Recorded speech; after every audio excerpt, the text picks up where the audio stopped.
Hello, everyone, and welcome back to the Infinite blah blah blah blah blah blah blah blah blah blah blah blah blah blah. Last stream was just about 5 ago.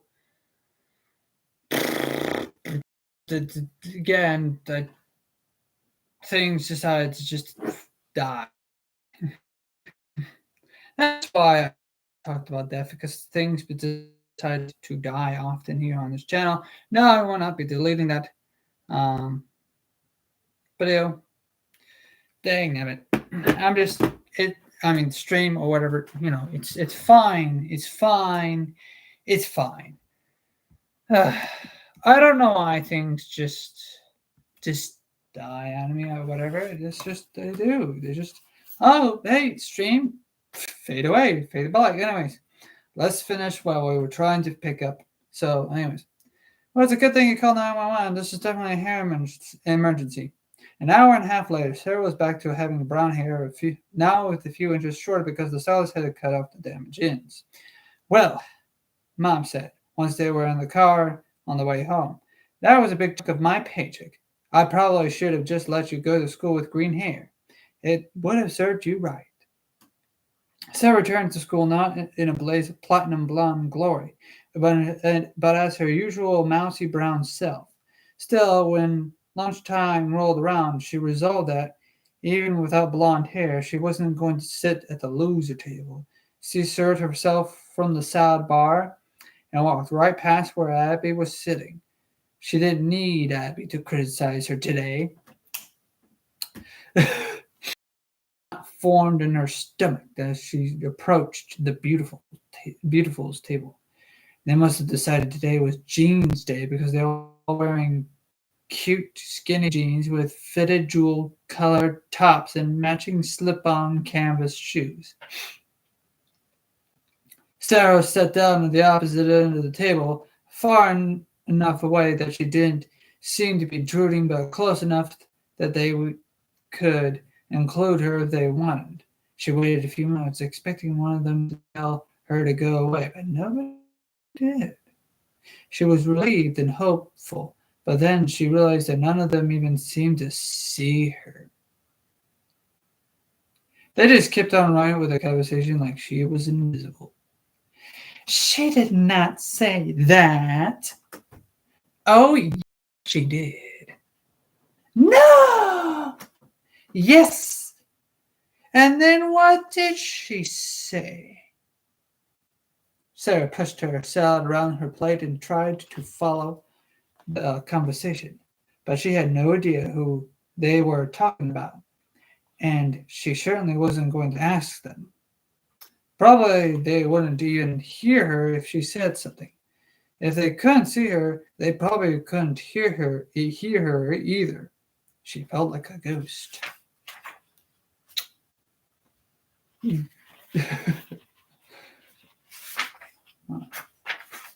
Okay. She picked up her tray and headed toward the trash can, desperate to get out of the cafeteria. Desperate to get out of the whole school, really. But there were still 7th and 8th periods to suffer through. Boring social studies and stupid math. I feel like this is an oxymoron to say math is stupid. It's like stupid math. Lost in her suffering, she bumped right into a tall boy, dumping the remains of her salad on his crisp white shirt. She looked up into the ocean blues. Ocean man, take me by hand. I hope you understand. Ocean man. Let's put it right over here so I can see the time. I swear, if the string kills over again, I probably won't stream for a very long time. I kid. I'll continue to stream. I'll try a third time tonight to just stream, and hopefully we'll make it to 10:30. Hopefully we'll just make it to 10:30. So that's what we'll go with that. That's what we're gonna do. We're just gonna make it to 10:30. If we can make it to 10:30, I'm good. I'll cut it there. Anyways, the ocean. Sorry, she looked up into the ocean blue eyes of Mason Blair, the most perfect guy in school. The guy she always hoped might notice her.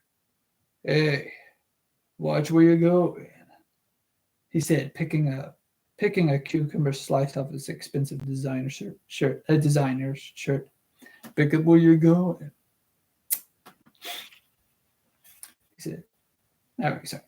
The vinaigrette vegetable had left a perfect oily circle in the middle of his perfect chest. Okay, just kidding. It didn't say perfect chest, but it just said chest. Sorry, she squeaked, and then threw the rest of her salad, what Mason wasn't wearing, into the trash and half ran out of the half ran out of the cafeteria. What a nightmare! She had wanted Mason to notice her, but not in this way. Not as the ugly, clumsy girl with fried, frizzy brown hair who gave a new meaning to the words toss salad. So this is such a drama story. This is such a drama story. Why did everything have to go wrong for her? The beautifuls never did anything stupid or clumsy, never humiliated themselves in front of a cute boy. Their beauty was like a suit of armor that protected them from a life's pain and embarrassment. So, like, that's true. Even I had to say this, but even if this is not true, right? This is not true. I'm saying this is not true, but this is somehow true. They could actually do what she just now have done, right? They could spill a salad on the cute boy, right? Or the cute girl, right? But because they're pretty, but because of the fact that they're so handsome, so perfect cell, right? They're like, oh, it's a thing. It's a beauty standard. It's a beauty privilege or whatever. If you're pretty, if you're beautiful, you're like, oh, that's okay. You're good. Get out of my way. For for those who are like not as pretty, but like, I mean, it's as much as like oh, it's not true, but it is true. So like I said, it's like on one side, it's not true. On another side, it's true.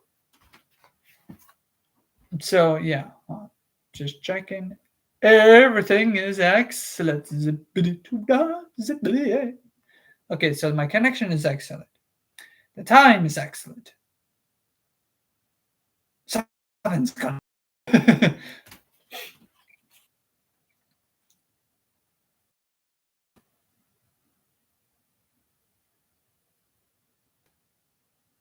When the school day finally dragged to an end. So this is nice wording here. The day dragged to an end. I mean, it just felt so slow. Like molasses. Just never end. So yeah, anyways. Dragged to an end. Sarah decided to walk home instead of taking the bus. Oh, yeah, I feel you. I feel you.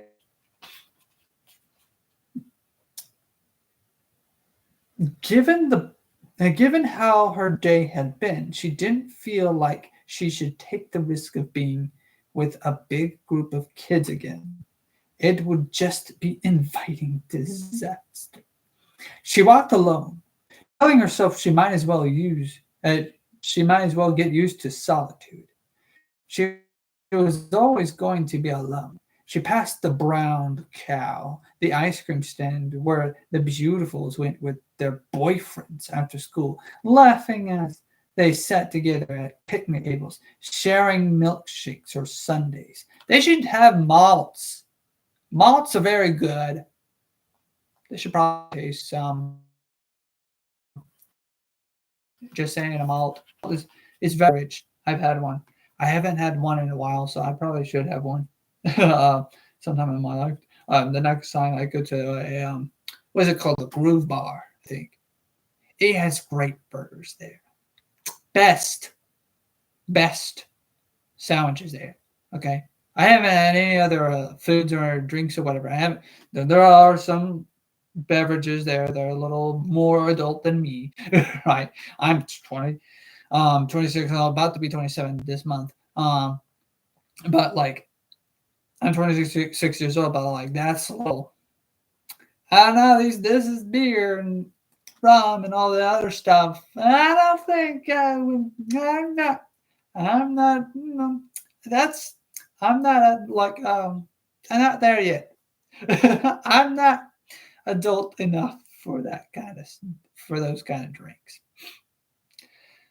Uh, if I were to drink any of those beverages, I'm probably like like on a day, like if it's a really good, just excellent day, and I have someone to. Oh, hold on. This is what I'm talking about. This is exactly what I'm talking about. An emergency on the stream.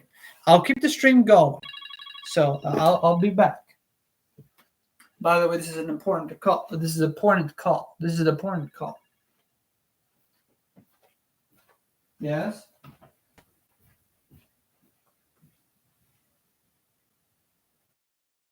All right. Okay.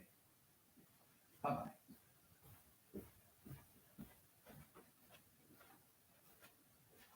All right. Okay. The important call would is an incident that I would take me about 10 minutes. So not 10 minutes. Maybe 5 minutes. I'll be right back within like 2 to 5 minutes.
All right, I'm back. Okay, I'm back, everybody. Excellent.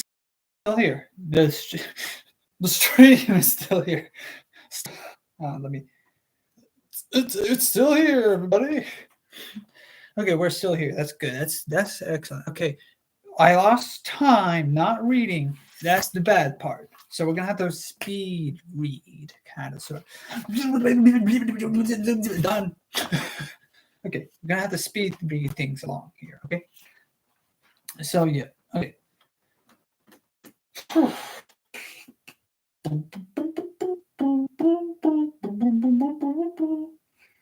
Whatever was open, blah blah blah.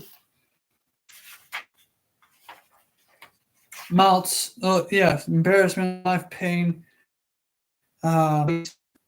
Kids again. She walked home, school, past the brown cow, beautifuls, boyfriends laughing as they were at the picnic table sharing. Sit, shakes Sundays. Okay, here we are. Okay, so, okay, we're good. We're here. Everybody, we're here. We are here. We're back. We returned. Okay. And of course, the beautiful could scarf all the ice cream they wanted and not gain an ounce. Life was so unfair. To get to her house, Sarah had to walk past the wrecking yard. Okay, see this I can see, like you know how like in Fazbear, you know how Into the Pit, the video game, they went to different locations, right? And did different. The character did different things there, and not to do different tasks and whatnot. You can have this as a different location, and you can have this. You have the school, the mall, and the wrecking yard as like different locations and whatnot. And I guess maybe Brown Cow as another location for like a bonus extra location. Ow. And so you can probably have like a few other her home as a location. But anyways, you get to have this, right?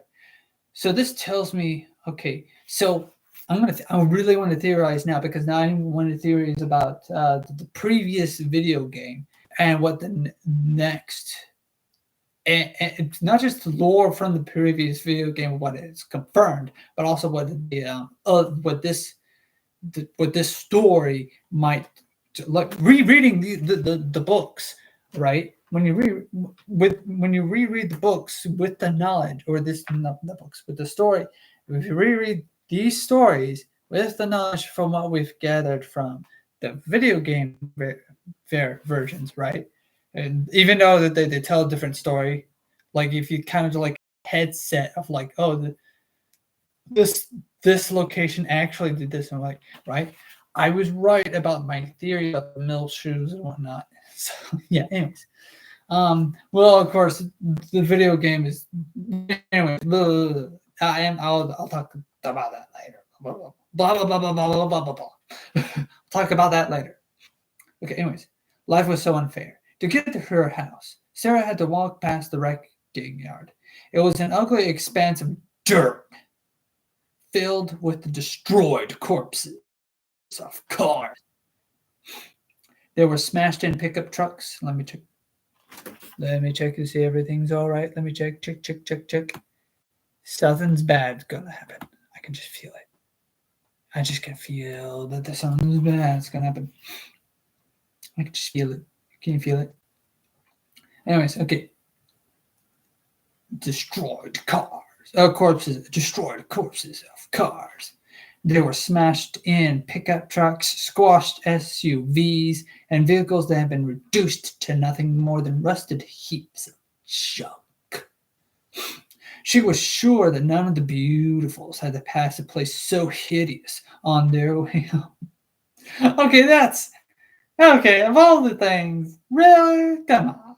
No, I highly doubt it. Even though the junkyard was horrible, or because it was so horrible, she couldn't help looking at it when she passed by. She was like a passing driver gawking at an accident on the road. Oh my god! Okay, anyways, the car nearest to the fence definitely fit into the heap of junk category. It was one of those big old sedans. Wait, hmm, big old sedan, you say? Hmm. I'm gonna put a pin on that one because I feel like the big old sedan, it might be somehow important to the lore, like how I overlooked the mill, right? Oh, I didn't overlook the mill, but I used the mill to help solve whether or not the story, the nightmare that is of the hallucination, right? To explain my hallucination theory, like he hallucinated to he hallucinated the spring trap, right, through because of his trauma, right? He was traumatized by the memories put into his brain. Ow, why did I do that? Right, not put into his brain. When he went into the ball pit, he was given memories of the past. And so he relived it as some sort of avatar, I guess. Maybe relived it as the memories of his father, right? My theory is that also his father was a person that had experienced surviving the incident of the murders, right? Or at least escaped spring traps, grasp in a way, right? Like his father could have been a victim potentially. So that's my theory, right? And but there's also a leaning theory that he also was one of Michael's friends that bullied the little boy, and and and I want to go a little deeper.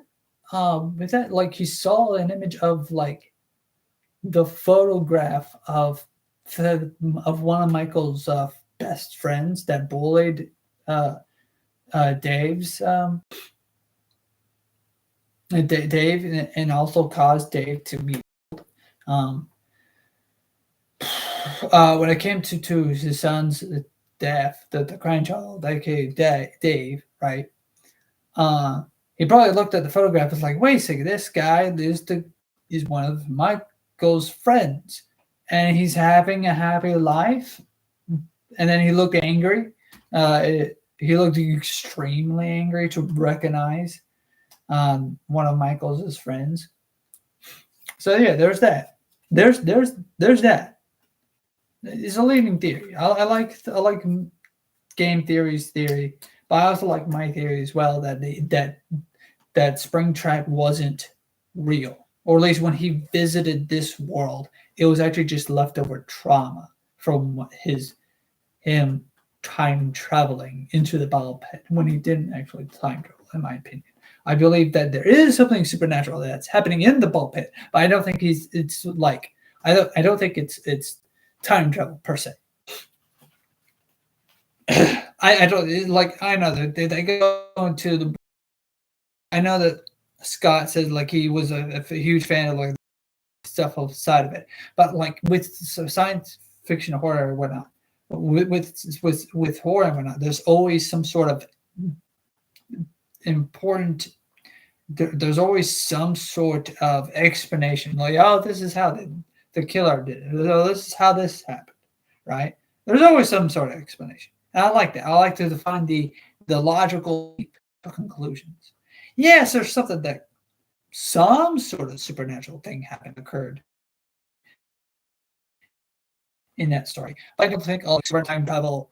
Now I think it's more like supernatural memory, like placing a memory into like brain, and then he kind of just relived it as his father's memory in a way. I guess that's the best way for me to describe it.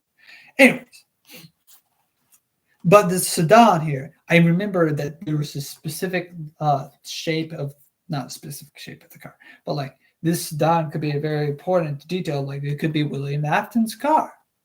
I'm just saying, for some reason, it's an important detail that his car is purple, or maybe it's black actually, because of the fact that the no data. Oh shit! Hey! Wake up! Wake up! Wake up! Wake up! Are you awake? Are you awake? Are you awake? Are you awake? Are you awake? Let me check my stream. Please tell me you're awake. Not you, the stream. I rambled, and that's what happened. I'm going to play mode.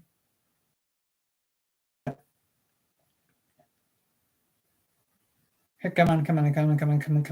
I'm using my phone to save. Everything's right.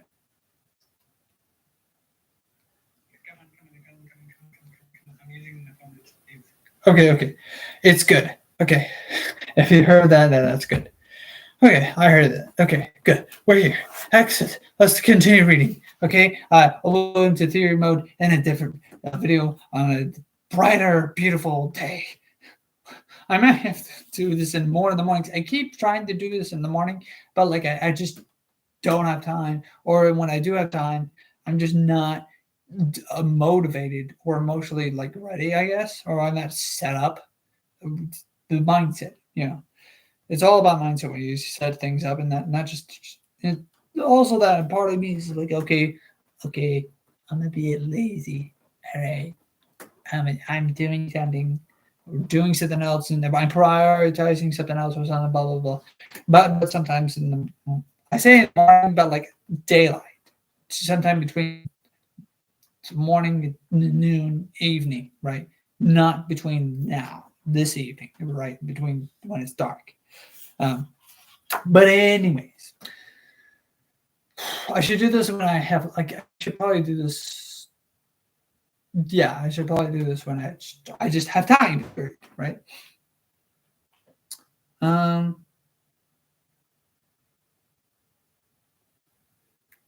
But the sedan is important because the like details to mention like, oh, it's a sedan instead of just a random car.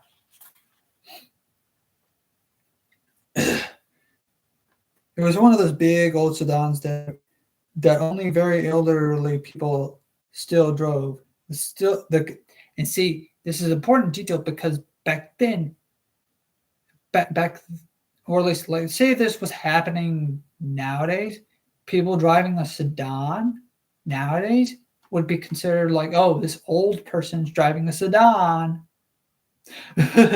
It's like, oh, that's a sedan. It's probably an old person, or it's probably their grandchild. All right. So, anyways, but that's an important detail because when you're universe of Five Nights at Freddy's, you have to pay attention to small details. This could be William Afton's car or someone that he hired. That's another thing. It could be a well-used 80s car. And we all know when Fazbear happened is roughly between the 70s and the 80s. So that's that. Okay, anyways, let's continue. To keep it track. It's one of the kind of car Sarah's mom. Okay, the kind of car Sarah's mom called a land yacht. So he was definitely a land yacht. That's an important detail. Why would you call it a land yacht? Probably because it was like more fancier. So William Afton, or one of the people that he worked with, like not just Henry and Emily, but other people, because he also to keep in mind there are other people that worked at Fazbear, right? That would have a sedan. Anyways, to call it a yacht, that makes me think like, okay, it's expensive. Yachts are expensive, right? To call a sedan a yacht, that would be like expensive. This yacht had seen better days. It had once been light blue. It's been a while since I've read this story.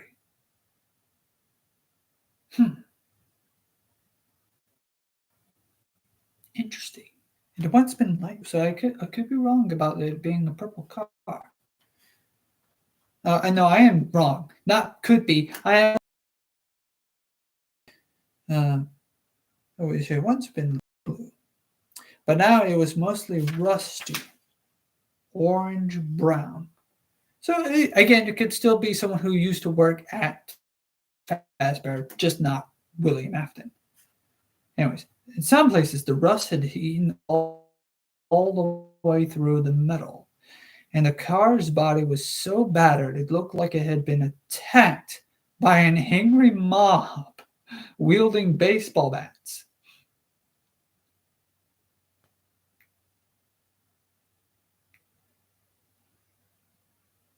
It could be that the car was attacked by animals. I want to theorize. I want to theorize. I want to theorize, but I need to or that William Afton had a different car, right? He probably had at one point he probably had a different car, and a lot, and that because of the fact he got away with murder, right? Because of lack of evidence, right? There were probably a lot of people who just banged up the cars, just got a bunch of baseball bats, and just said, "Screw you! You are finished. I may not have a child that was killed in that restaurant, but I'm angry, just like everybody else here. You're dead, right? An angry mob beating up a blue car, and you probably had to get rid of the blue car, or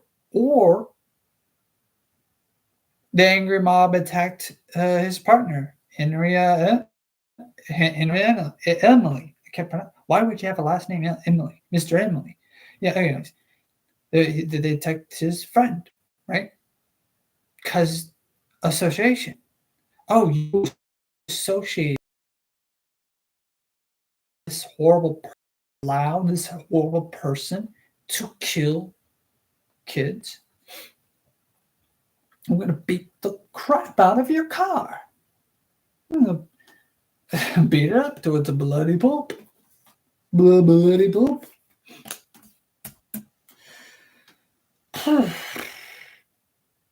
By an angry mob wielding baseball bats. Although baseball bats wouldn't really do much. I mean, they would, but like not wooden. Definitely, you need something harder than a wooden baseball bat. It doesn't say wooden baseball bat. It's just wielding baseball bats. So they probably had like steel or something, chrome, whatever. Then she saw the arm. And then I see this pop out. It needs to go away. Let me bring this back up. Then she saw.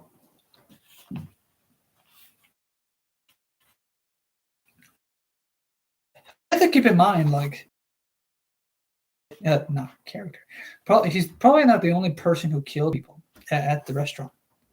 Not Fanny aside. She's the more modern. She's the modern villain. I'm talking about other people. There was probably other people that like maybe prodigies or people right hand mans, people who helped William Afton. Maybe I don't know. I'm just saying. A story for another day. Hey Scott, here's an idea. So tell us something we don't know. Whatever. Blah blah blah. Anyways,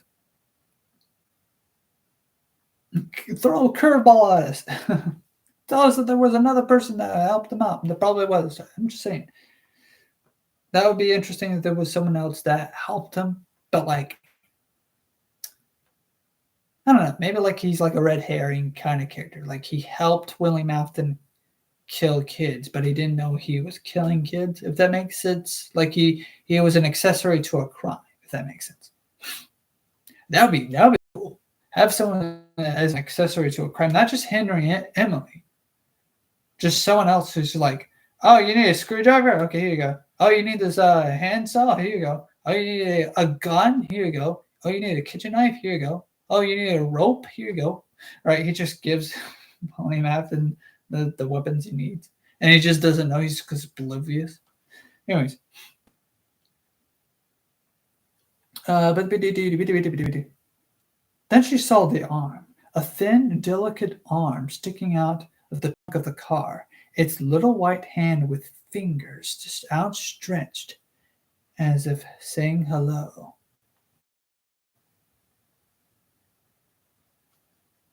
As if waving hello. Not saying hello. Sorry. or waving for help.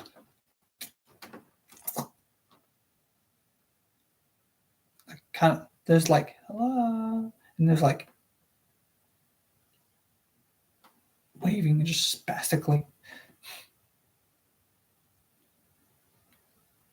Waving for help, like someone who was drowning. Okay, so we made it to the 10:30 mark, but I don't count it because we missed time. We missed time to for an emergency. So it was an emergency call. I had to go. But however, but because I'm back, and so I'm still going to continue reading and not rambling. 10:30. Let's try to push it to 10:40. Okay. Or waving for help, like someone who was drowning. Sarah burned with curiosity. What was the hand attached to? The gate was unlocked. Nobody seemed to be watching. After looking around to make sure no one was nearby, she stepped inside the wrecking yard. She approached the old sedan and touched the arm, then the hand. It was metal. From the feel of it, she found the handle on the truck and pulled it, but the lever wouldn't budge.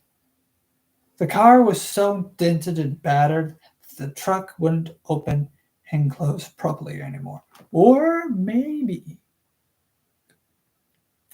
the person purposely wrecked the car and damaged it to where the machine, the robot, whatever this robot is, right, can't get out.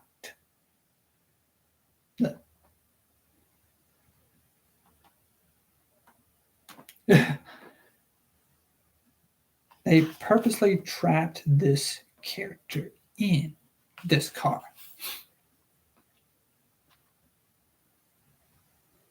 Anyways, this robot, this metal. Anyways,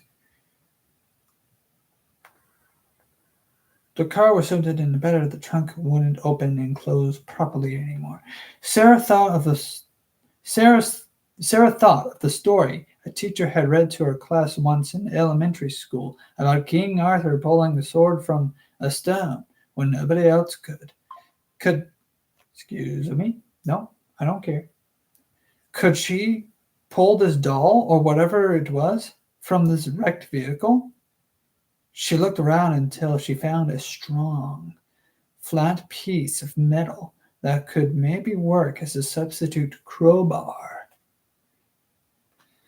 Sarah braced her foot against the car's crumpled bumper, slid the metal inside the trunk door, and pried upward. The first time she tried, it didn't give. It didn't give at all. But the second time, it flipped open and threw her off balance. She fell backward and landed on her butt in the dirt. She stood up to inspect the owner of the hand, and she had been and the owner of the hand she had seen sticking out of the trunk. It was a discarded doll. It was a discarded doll, outgrown by some little girl and tossed in the trash to end up in the dump. Oh no, excuse me. Excuse me. Excuse me. That's not what I was originally trying to say excuse me for, but was it a discarded doll, outgrown by some little girl, and tossed in the trash to end up in the dump?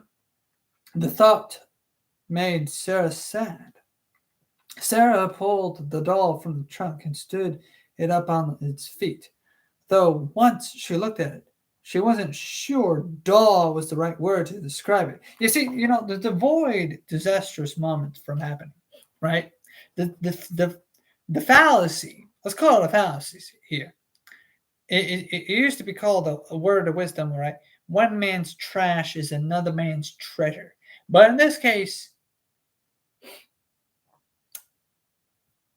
if you see a doll, if anyone sees a robotic doll in the trunk of a sedan, And or if you uncover a doll in a sedan, right? And the phrase "one man's trash, another man's treasure." No, it's more like one man's trash should probably stay trash. We don't want any more robots taking over the world. Okay. This doll here. I'm sorry, but like, if you find a doll in the trash, it's probably staying in the trash to prevent scarlet fever. Have you thought of that? Have you read the Valentine Rabbit? I have when I was younger.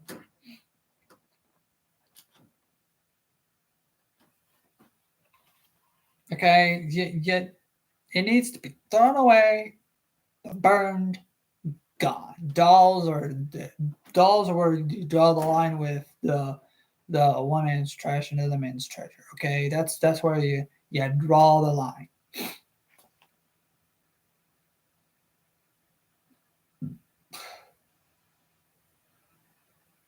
Unless it's like one of those donations or something like that doesn't count.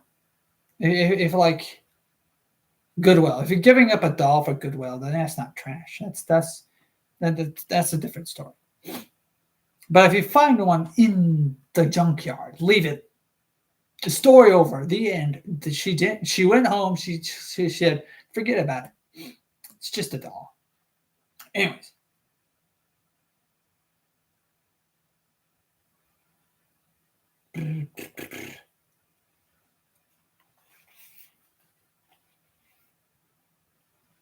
the thought made Sarah sad. Sarah pulled the doll from the trunk and stood it up on its feet. Though once she looked at it, she wasn't sure doll was the right word to describe it. It was a few inches taller than Sarah herself, and it was jointed so that its limbs and waist looked movable. Was it some kind of marionette? Hmm, you don't say. A robot? Okay, throw it away. Whatever it was beautiful. Okay. Well, I mean, one woman's, um, hmm. One woman's garbage is another woman's doll? I don't know. What if one man's trash is another man's treasure? No, okay, so it doesn't have to rhyme. It's not a rhyme. It's just that one man's trash is another man's treasure. Then alliteration. Okay, so one man's trash is another man's treasure. Then one woman's robot is another woman's um uh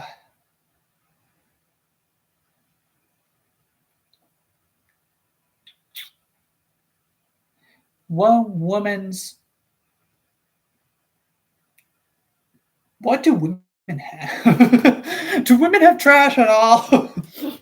What do you call trash for women? Not trash. One woman's uh, one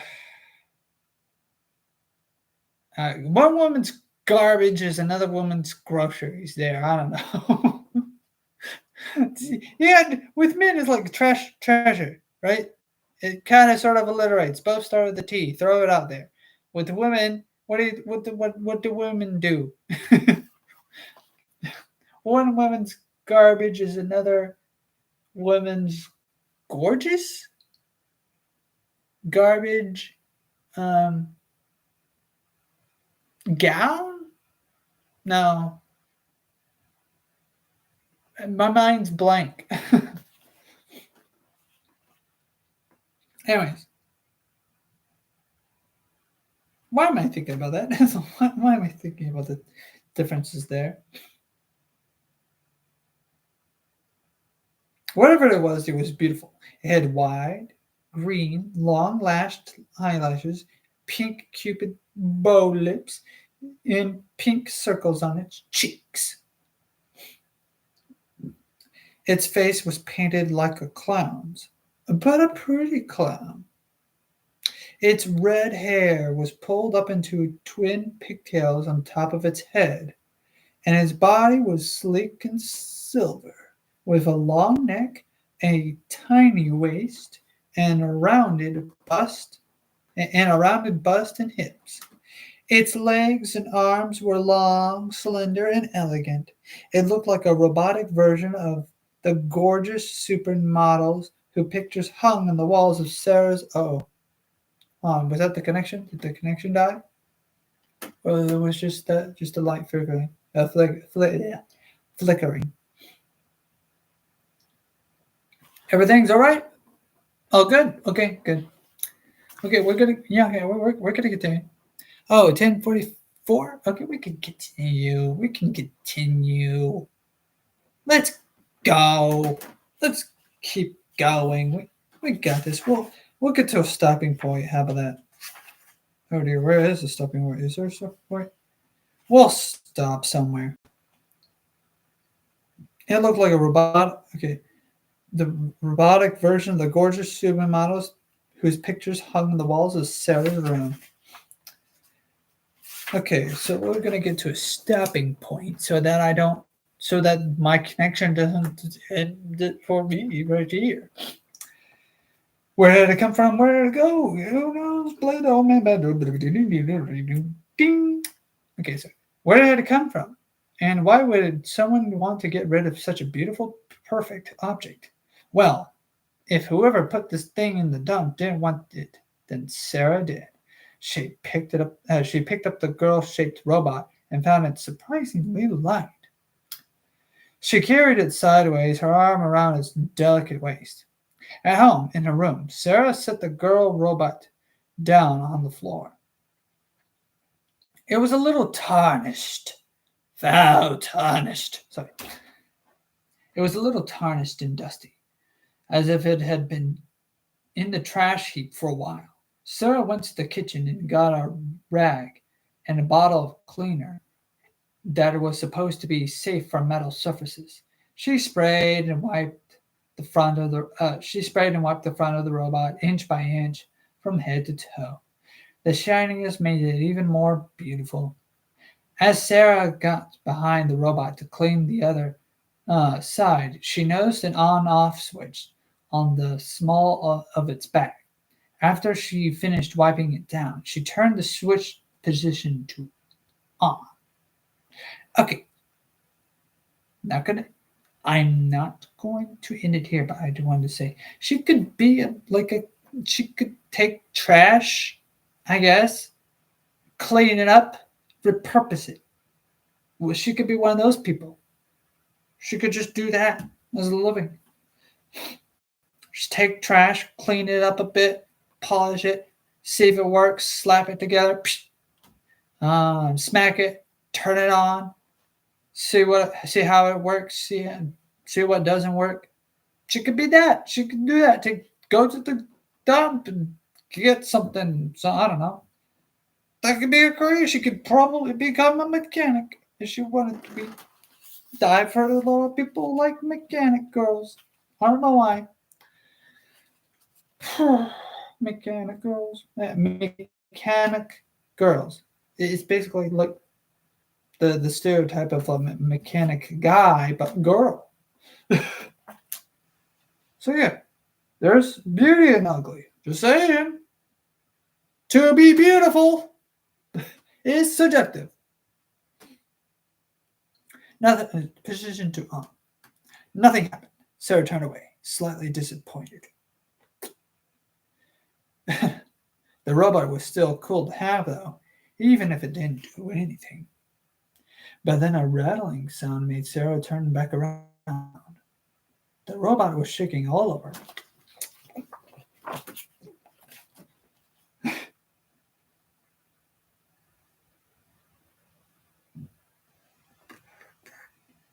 Like it was either going to rev up or break down entirely. Then it went still. Rev up and roll out. And then it went still.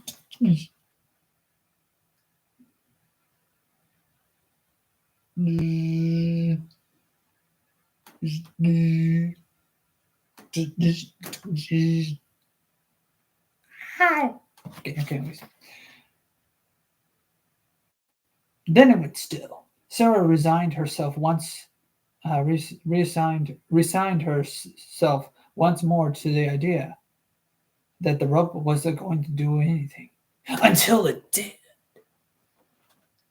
The robot's waist pivoted, making its upper body move. It slowly raised its arms. That was more of a fast jolt. All right, it's more like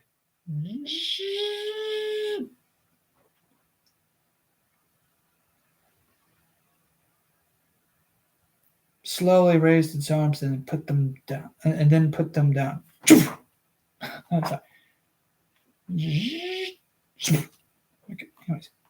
Its head turned to face Sarah.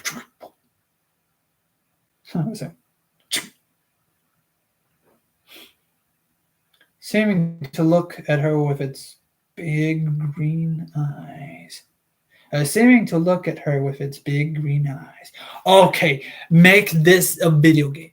I can already see you did it with the spring trap.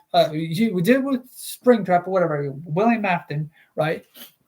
Where like the guy looks, kind of does it like a little jump scare, kind of sort of the creepy little right. Do it with this story.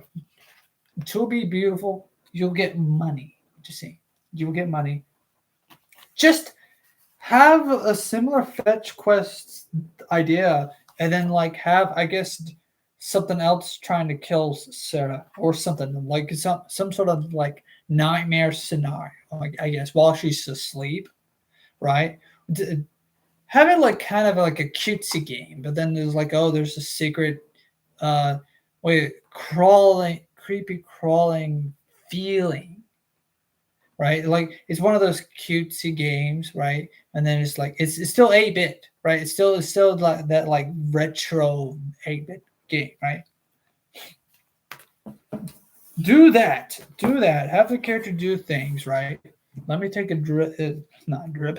Let me take a sip.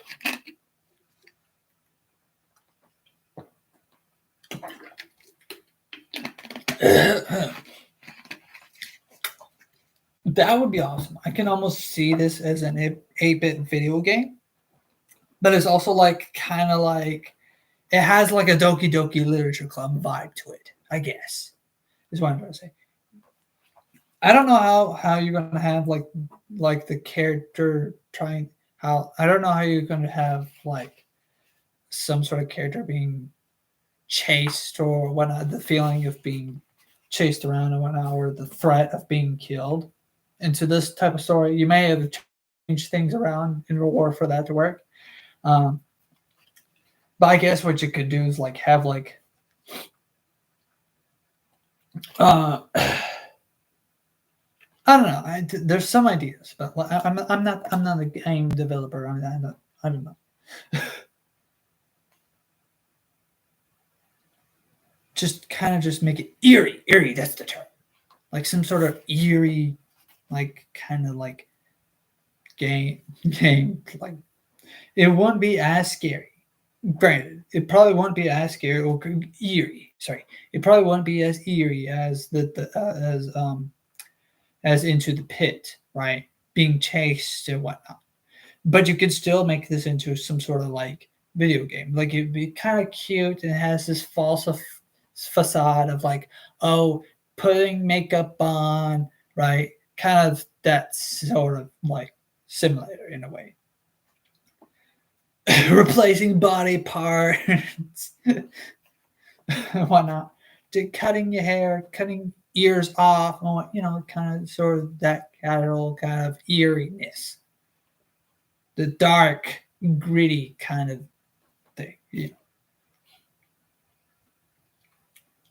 Sarah to look at her with the big green eyes. Hello. Okay, let me do my baby voice. I've been dying for this. Okay.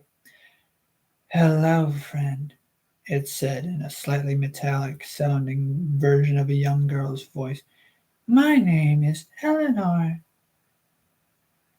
Okay, I'll try next time, the next stream, for a better approach probably. But that's where I'm gonna that's gonna be my stopping point.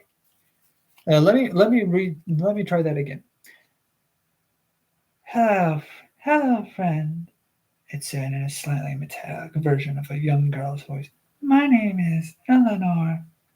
I don't know. I keep looking over my computer over here and where the camera's over here. Sorry.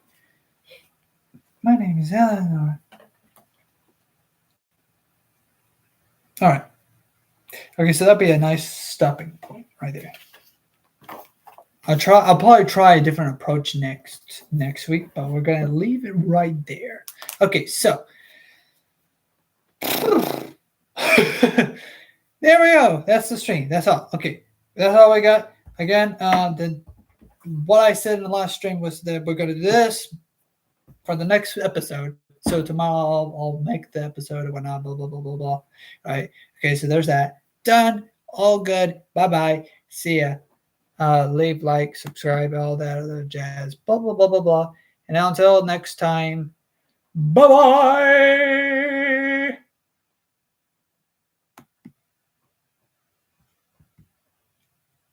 End stream. End the stream.